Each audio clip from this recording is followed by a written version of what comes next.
Officially, China says that it's a neutral country, that it does not interfere in the affairs of other states, that it's just here to build infrastructure projects, trade routes, and win-win cooperation. But that myth is starting to crack. Hi, I'm Johannes Kornberger, and this is Mackinder Insights. In this video, we're diving into one of the most underreported geopolitical stories right now, China's influence in the Middle East region. Later on in this video, I'm going to show you how Chinese missile components are mysteriously turning up in Houthi weapon systems in Yemen. The Houthis being, of course, the non-state group under heavy UN arms embargo and considered a terrorist organization by many countries, including the United States and other countries in the Middle East region as well. Despite becoming more self-assured, China traditionally projects power differently to the United States. It doesn't do it with aircraft carriers or hard military moves. Instead, it focuses on building relationships through trade, technology, and also through a fair deal of plausible deniability. So let's get into this. China's engagement with the Middle East is by no means new. In fact, it goes back centuries. But when we look at today's geostrategic environment, it really began in the Cold War era, and it focused mostly on oil and arms trade.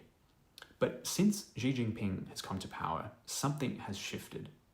Beijing now frames the region as critical to building what it calls a new global order, not just for securing energy, but for exporting the China model of governance, growth, and global influence.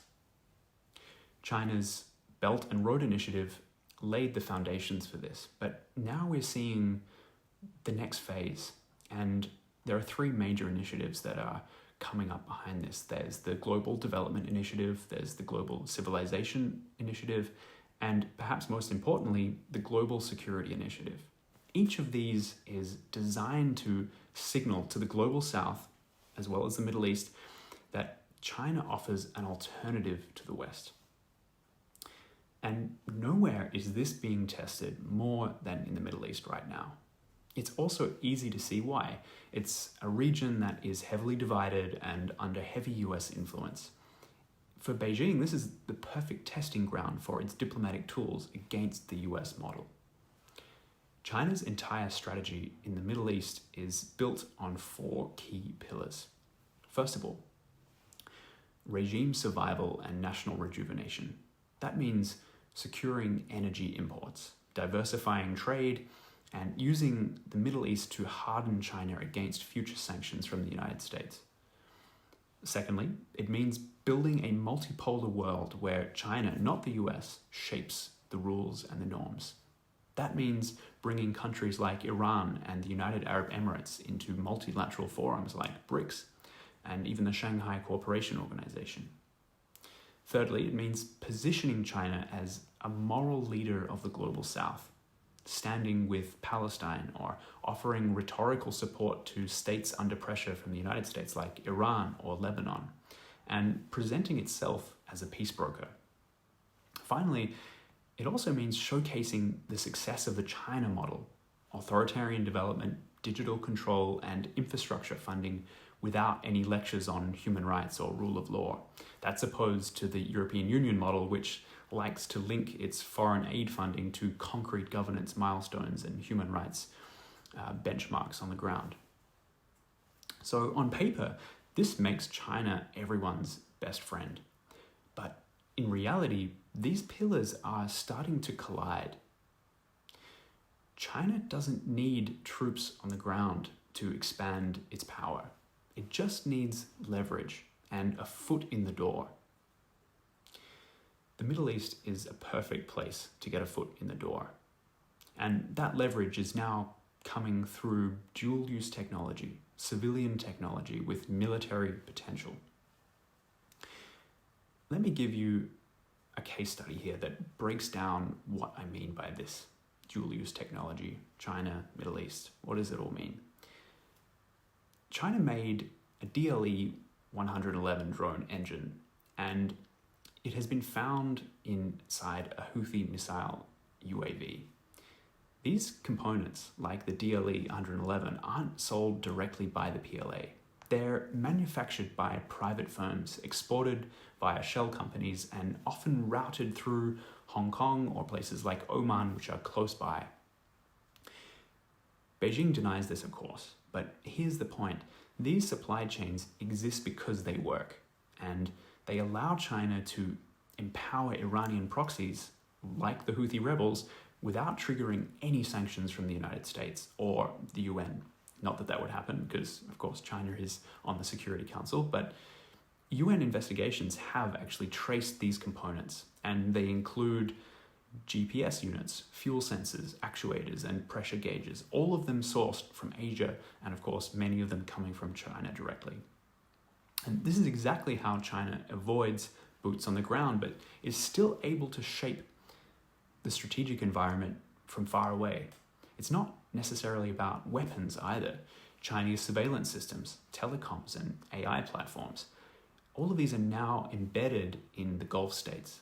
And that translates into influence for Beijing. It's quiet, it's deniable, but it is highly scalable.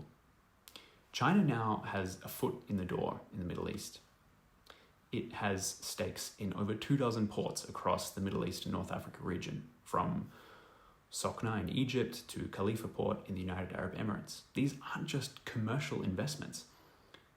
They actually offer China key strategic influence. For example, they offer China surveillance access, influence over key choke points, like, for example, the Strait of Hormuz, potential future logistics for the PLA Navy, which is operating in the region and was actually present while US strikes on Iranian nuclear facilities was taking place.